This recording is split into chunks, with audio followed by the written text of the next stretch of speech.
She's one of the powerhouses and one of the real thinkers in cell competition.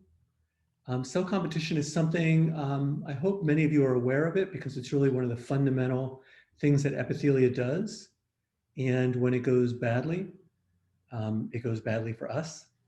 And Eugenia, I hope you're going to talk a little bit about that as well. So the hallmark of healthy tissues, we know homeostasis is the key of adult homeostasis, of adult health. And so that for there to be the case, that means there has to be a proper balance between cell death and differentiation on the one hand, proliferation and self-renewal on the other. And it's clear that an imbalance between those can lead to neoplasia or conversely on tissue attrition. So those are general concepts that we very well relate with when we think of healthy adult tissues. But this is not all. So for tissues to stay healthy, quality control, cellular quality control is important. And that's because the tissues that make our bodies for the most part, live much longer than the cells that they're made of. And so that means that cells will start accumulating damage, can become unhealthy. And it is essential, I hope you can see my screen, it is essential that those cells are removed for tissues to be maintained healthy. And failure to do so can lead to the expansion of those unhealthy cells, which ultimately will result in diseased tissues.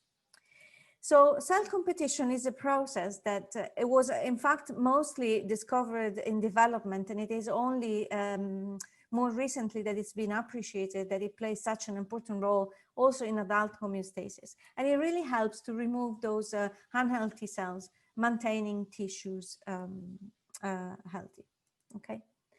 But so what is then cell competition? How does it do that? It is a way of cells to communicate where cells that are fitter, which we call winners, and the definition of fitter is really historical more than accurate, can induce the elimination of less fit cells, which we call losers, and then progressively take over the tissue in their stead. So what's key to understand this process is that the loser cell population is actually made of cells that are viable.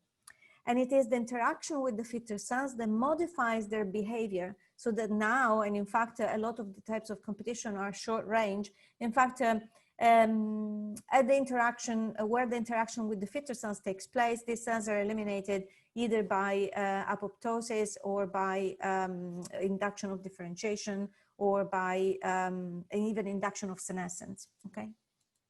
And there's an increasingly long list of genes and pathways, and work of many labs worldwide has really broken ground of the past, over the past 10, 15 years in identifying the pathways that can modify this behavior. And so this is not a complete list, but it gives you a sense of the signaling pathways that are important in modulating the competitive behavior of cells. And so differential activity of any of these pathways in an epithelium can turn a cell into a winner or a loser to a wild type cell. And as I mentioned, this has been the work of several groups, and this is a selection particularly fly heavy, but not exclusively, of those labs that have really helped understand how this process works. So I mentioned that cell competition plays an important role in quality control, but it is not the only function of cell competition. And increasingly over the year, we have started to understand. Yeah, I'm moving up and down. Over the years, we've started to understand that it really plays quite a broad role in physiology and in pathology. And so my lab, as well as other labs, for example, I've chosen these three subjects, have helped to establish a role for cell competition in tissue homeostasis, in cancer growth, and recent work from our group has also implicated cell competition in epithelial repair. But that's not something that I will touch upon today. And the reason is strategic, because this is DrosAfrica. I thought I'd concentrate on a selection of the work from our group that really uses Drosophila as a powerhouse to investigate the function and mechanisms of competition.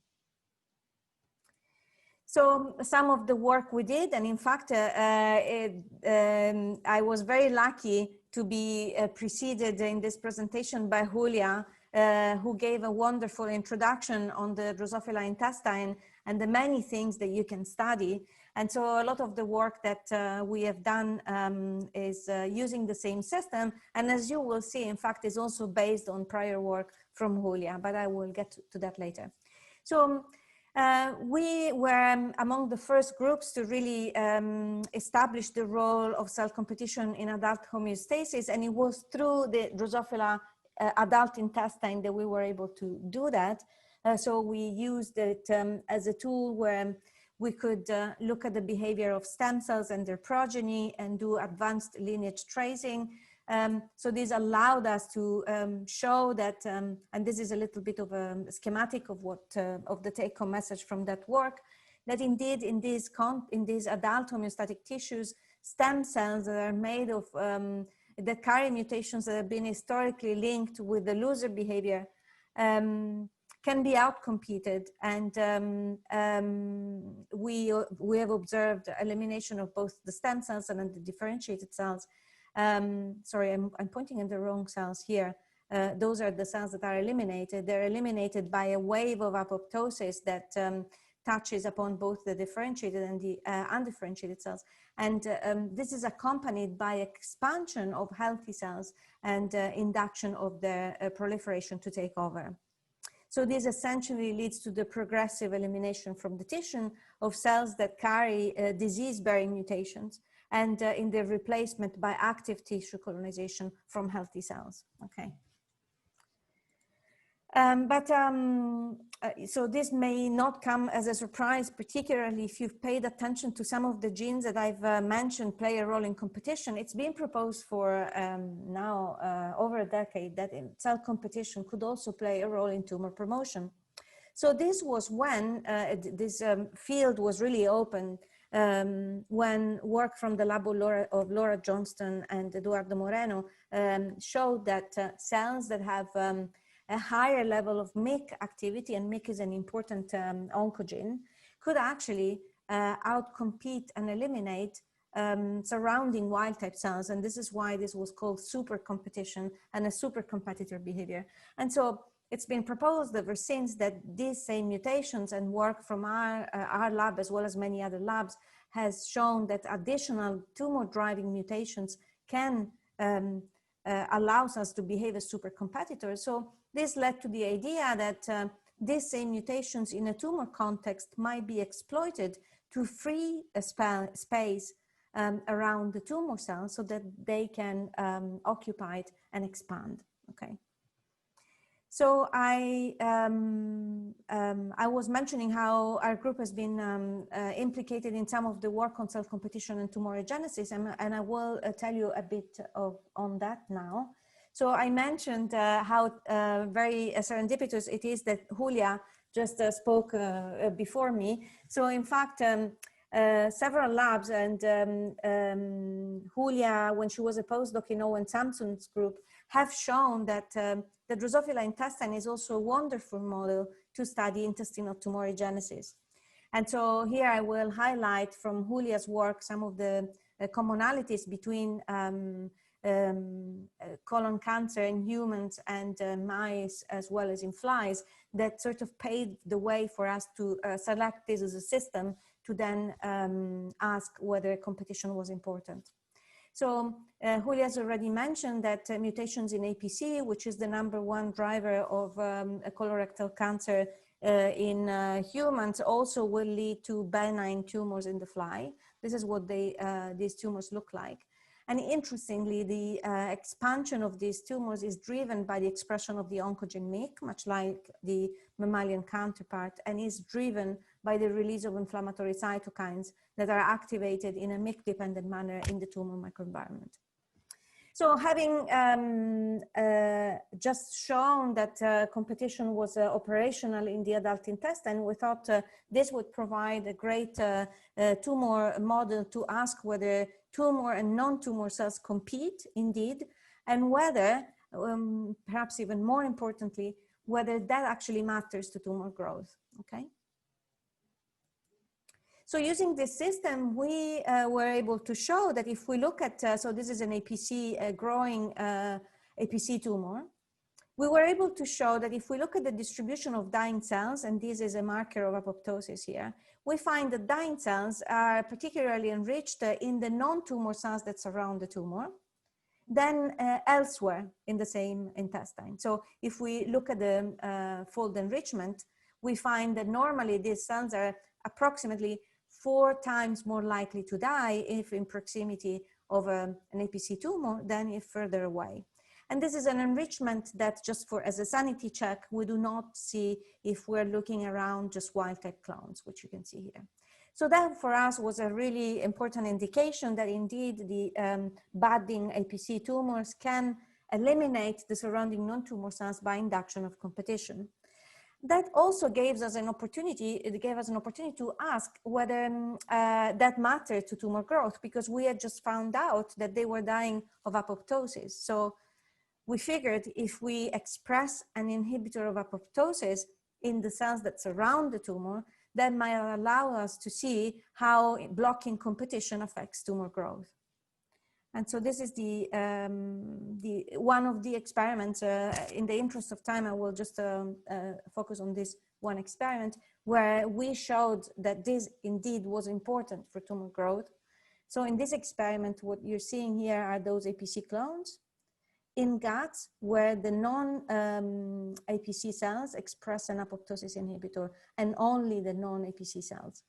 And this is the size that these APC clones achieve. And you see how this is much smaller than guts where instead the surrounding cells are just wild type. So if you look at the distribution of clone sizes, in fact, the median size is only 25% of that you normally achieve in a normal, in otherwise normal conditions. And in fact, even though I'm not showing you this, the clonal dynamics of those APC mutant cells surrounded by cells protected from competition is indistinguishable from that of wild type cells at same clonal age. So in other words, those APC cells, even though they still carry the APC mutation, have now been tamed and behave phenotypically as wild type cells. So that tells us indeed that cell competition is a driver of tumorigenesis, at least in this tissue and in this context, okay? So how do cells compete, and how do the APC mutant cells kill their neighbors? Those are questions that are still wide open for us, but we have identified an important modulator of this behavior. So this is the hippo signaling pathway. So I'll tell you how we got there.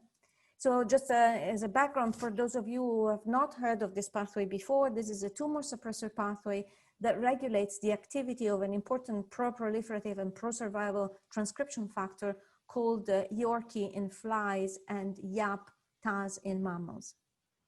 And so because the hippo signaling pathway negatively regulates the activity of this transcription factor, which is pro-tumorigenic, the hippo signaling pathway is itself a tumor suppressor pathway. So removing activity of any of these components of the hippo pathway, for example, hippo itself, equates to removing a tumor suppressor and relieving a proliferation block, okay? So we went onto this pathway for 2 reasons. One, because work in mammals, which now is increasingly controversial, had made a link between the Wnt signaling, which APC regulates, and the hippo signaling pathway. And it's been seen that cells that have mutations in APC also have high Wnt signaling. And the other reason is that the hippo signaling pathway also has been shown in other contexts to regulate competition. So our strategy here was to remove 1 copy of a tumor suppressor, hippo, so that we ideally level the playing field between the tumor and the non-tumor cells. If the tumor cells already had a little high, more YAP YORKI signaling, removing 1 copy of the tumor suppressor may help level the playing field. And then ask how that affects competition. So here you're seeing at the top the experiment that I showed you earlier, where the APC mutant clones are growing into tumors and the wild-type clones in the same gut, which are labeled by a different, the absence of a different fluorescent marker, are smaller. And now, so this is a reference growth, and this is now the same experiment in a background where everywhere across the animal, in fact, we remove one copy of hippo. And you will see how these are representative images, how these clones tend to be much smaller, so the APC clones have not grown quite as much, whereas the wild-type clone now have grown more, okay? So these quantifications are shown here, but essentially what I want you to focus on is the general take-home message here, that removing a copy of a tumor suppressor rather than increasing tumorigenesis, in this case, has actually inhibited tumor growth. And what we went on to show was that this was not due to the effect that this has on the tumor cells themselves, because we could boost YAP signaling and that would not particularly increase the growth of the tumors.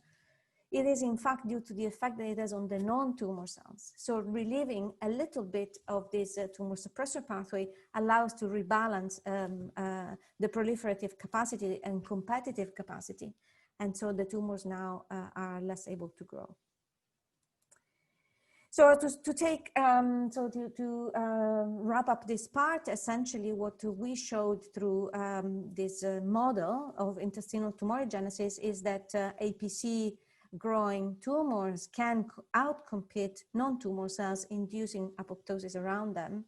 And we've shown that inhibiting this phenomenon, which we've done in a number of ways, I've mentioned blocking apoptosis, I've also mentioned leveling YAP activity, is sufficient to contain the growth of these APC tumors. And so from there, we conclude that the proliferation of APC cells is not uncontrolled. And in fact, it can be contained by the non-tumor cells themselves if we empower them to resist tumor host cell competition.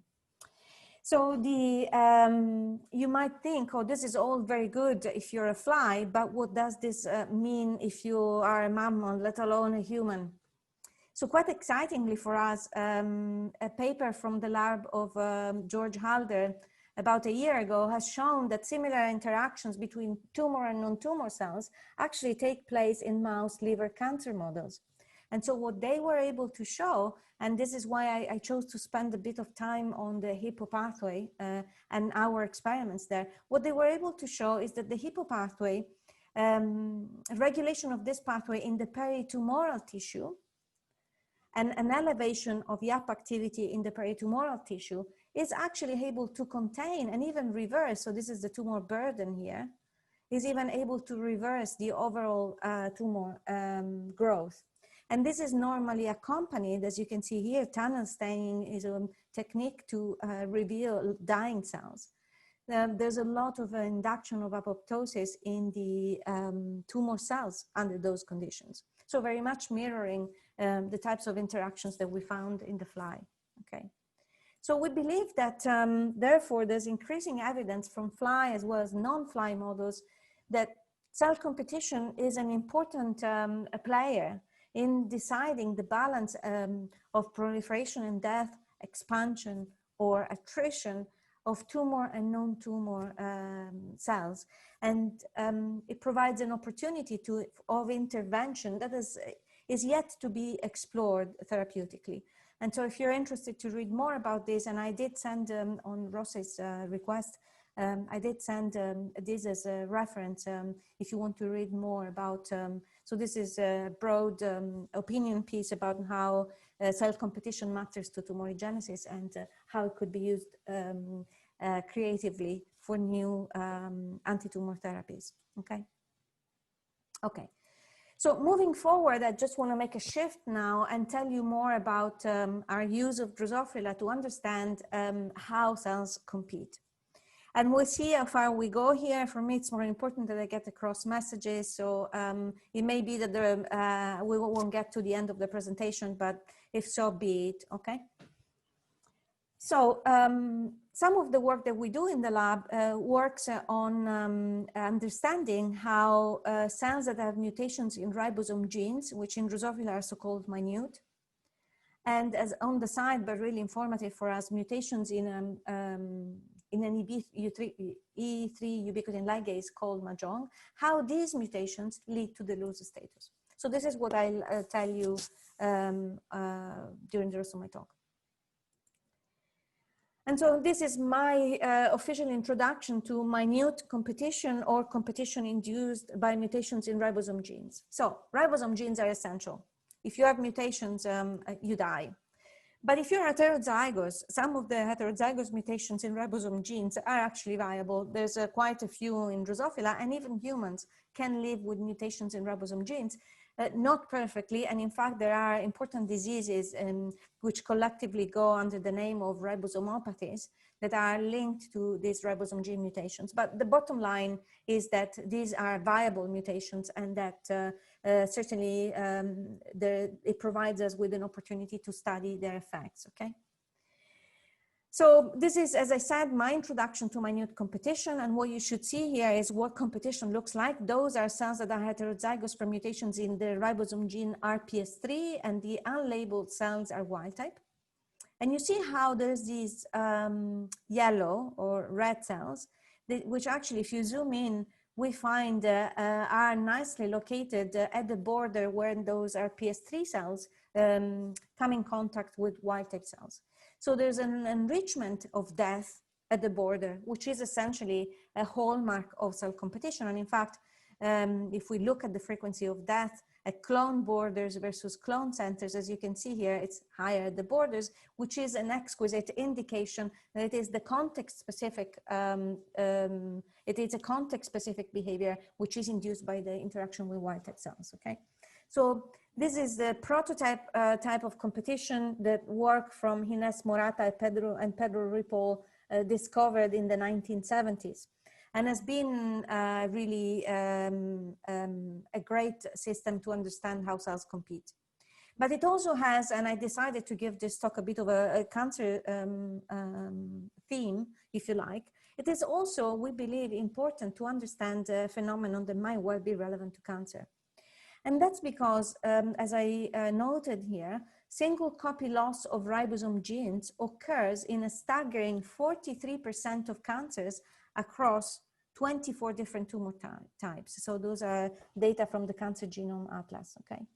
So it's very pervasive. And so this has led to the suggestion that cancer cells may be actually concealed losers that have acquired masking mutations so that they do not behave as losers anymore. But unmasking the loser status in cancer cells could perhaps offer new therapeutic opportunities. So for us, understanding how those ribosome mutant cells behave is interesting in itself to understand the mechanism of competition, but it also has this additional plus that it may help us understand and identify common vulnerabilities of cancer cells, okay? So an important question that my group has been focusing on is how do ribosome mutations lead to the loser status? And now a few years ago, we decided to open this topic by taking a transcriptomics approach. So our strategy was to identify genes that are differentially expressed when you mutate those genes, and when you also mutate a functionally unrelated loser mutation called Mahjong. And to do this, not during competition, in fact, in the absence of competition, because we wanted to focus on those changes that take place in cells prior to competition that can prime cells to behave as losers and die when they are exposed to wild type cells. So that was the strategy. We didn't know whether it was going to work, but in fact, it has served us quite well in helping us identify a number of signaling pathways with a role in competition, okay? So through this work, we were able to see that there was a large intersection of genes, and this is all this yellow area, that were differentially expressed in both functionally unrelated groups, okay, RPS3 and Mahjong. And so this is a large chunk, nearly 400 genes, and this is 5-fold more than you would expect just by a random intersection. So that told us that they were indeed sharing something that was meaningful. And in fact, if we look at the fold changes in gene expression between RPS3 cells and corresponding wild type cells, or Mahjong cells and corresponding wild type cells, we find this very nice correlation the fold changes in these two very different mutants with respect to wild type are extremely well correlated. So together, this made us realize that those functionally unrelated mutants share an underlying common cellular state that goes hand in hand with their ability to behave as losers during competition. So we've been looking at these 400 genes to try and learn something about why these cells are losers.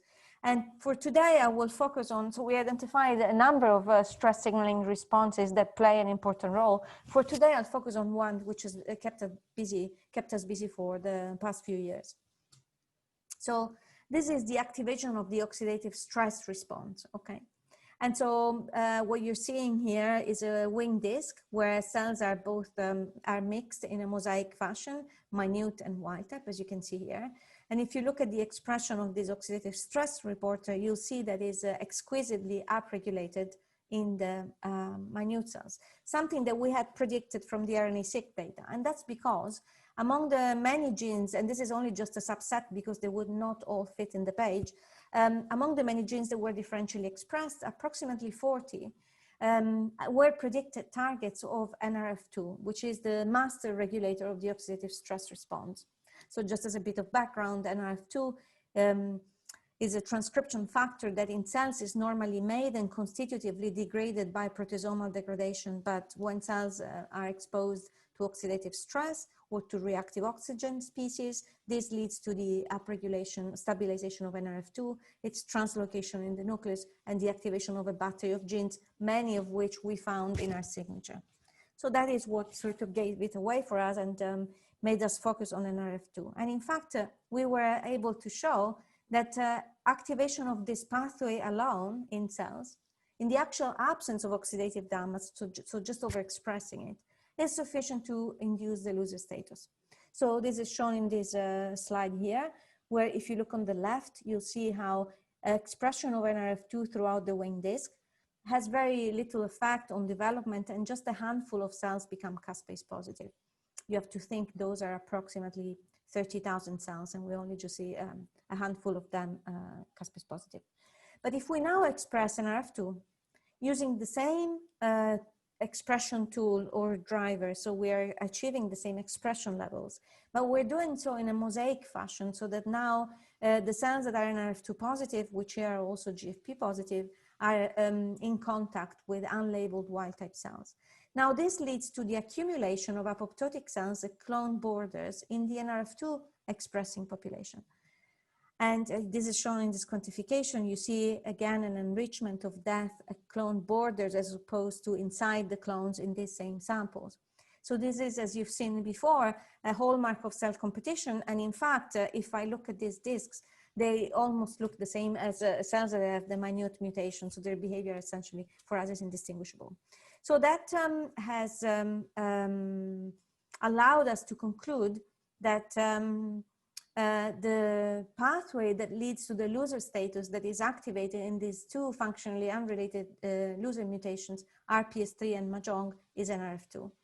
And this is something that we thinking in terms of physiology, we think might be relevant because NRF2 is activated, as I mentioned, by a number of cellular stresses, oxidative stress, mitochondrial damage.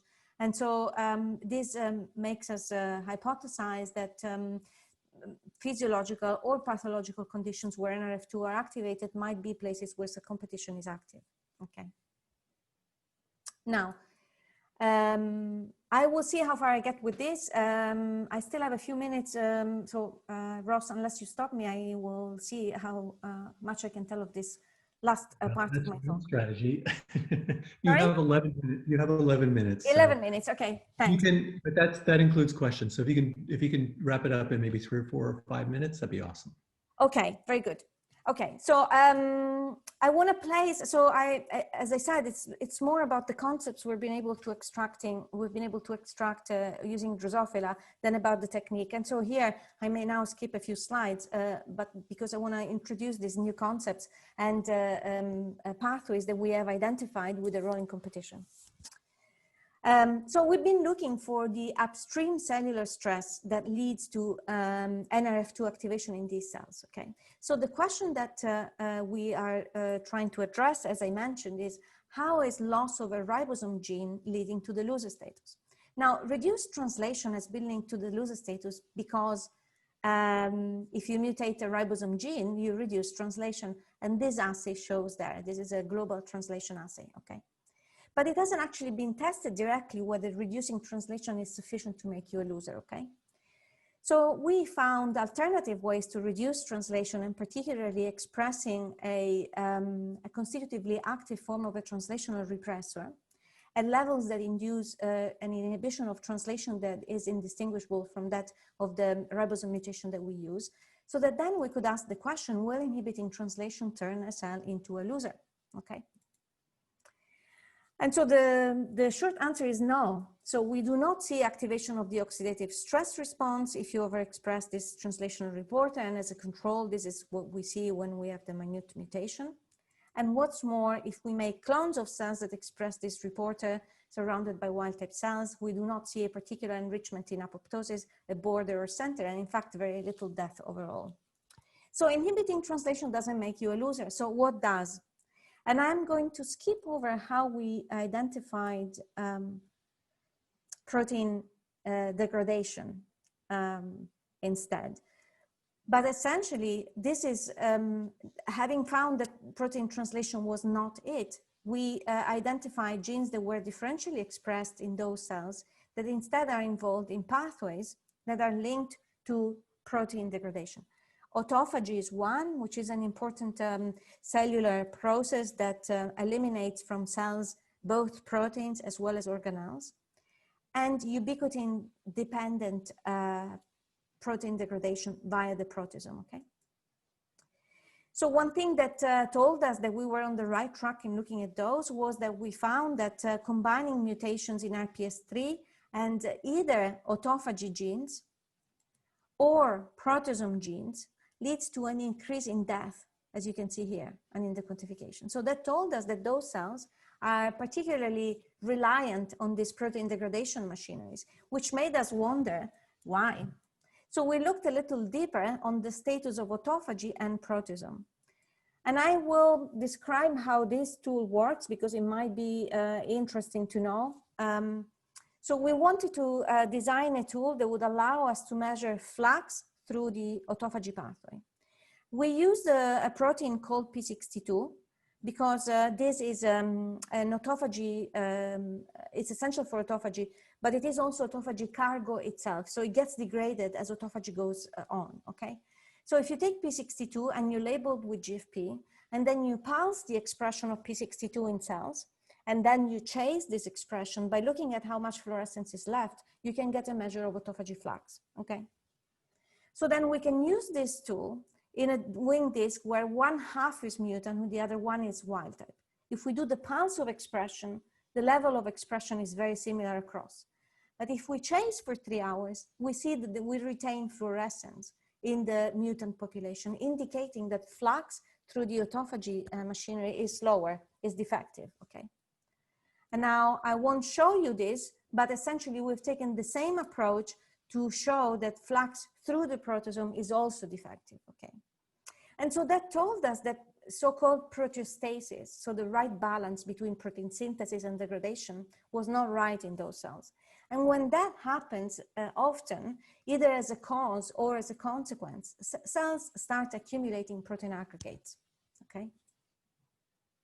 So we looked at that. And so it's very easy to spot if a cell has protein aggregates. You just look at whether you find ubiquitin-rich puncta, which we find. And we find that those colocalized with P62, which has been shown in flies to be a good marker of protein aggregates.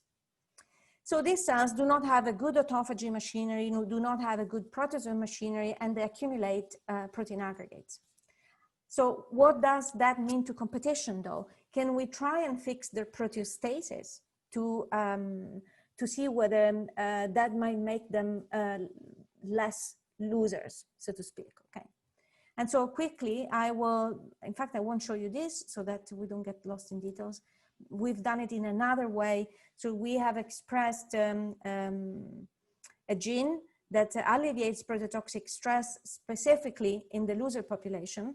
And this is FOXO. And FOXO is a transcription factor that promotes proteostasis in a number of ways. It does so by promoting autophagy, promoting proteasome degradation, and also inhibiting translation, which are all things you want to rebalance if you're having trouble with proteostasis.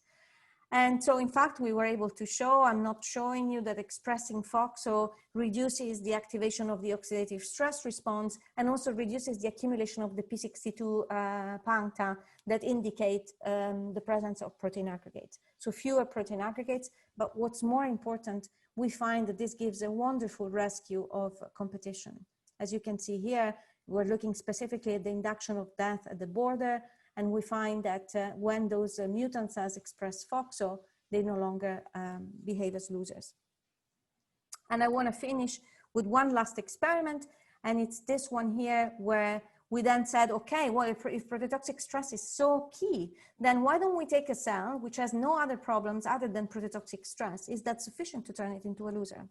So we've used the mutation in a gene that in fact is a human gene associated with neurodegenerative diseases, and it's an aggregate-prone protein. We expressed it in wing discs, and we find that we get, in fact, protein aggregates, the activation of the oxidative stress response, and very important for us, the accumulation of apoptotic bodies where those cells border wild-type cells, okay? So we think that we now understand the upstream cellular stress that is responsible for the loser status here. And this is not ribosomal insufficiency. It is instead prototoxic stress, which I've shown you is necessary for minute competition and is also sufficient on its own to drive competition.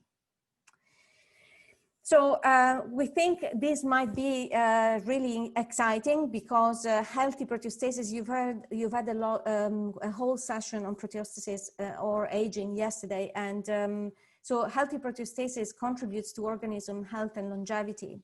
And in fact, prototoxic stress is itself linked to aging, to degenerative diseases and cancer. So we think from an evolutionary point of view, it makes sense that the tissues have evolved a proteostasis-based mechanism of cell selection, where cells that have defective proteostasis can be recognized as losers and then eliminated by an NRF2-induced competition.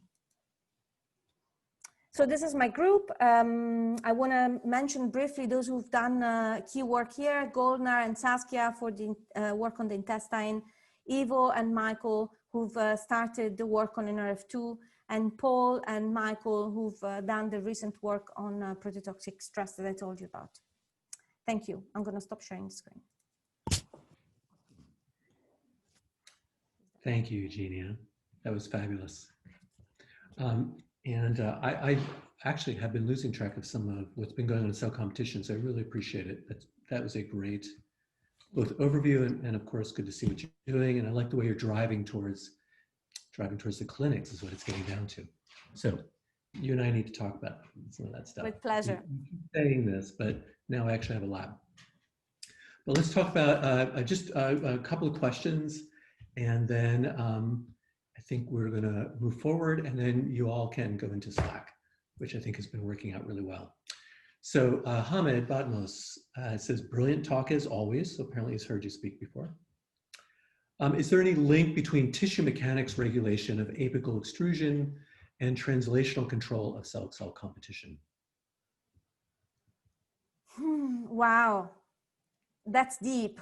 So the short answer is no, but it's interesting you asked me this question, and it's most likely because you know that some of the work in my group is looking at the role of mechanics in cell competition, but we haven't actually linked the two. So we are, as far as we understand now, considering that those are parallel ways for cells to be eliminated, either their sensitivity to mechanical forces in tissues and crowding, or their oxidative stress. But given that we don't have a complete picture of either, I do not rule out that they might intersect further down.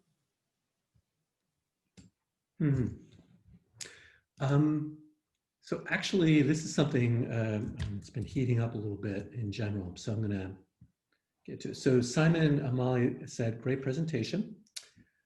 He notes that a lot of these articles are not free and we're disadvantaged in Africa. Can you please put the PDF of some of them available?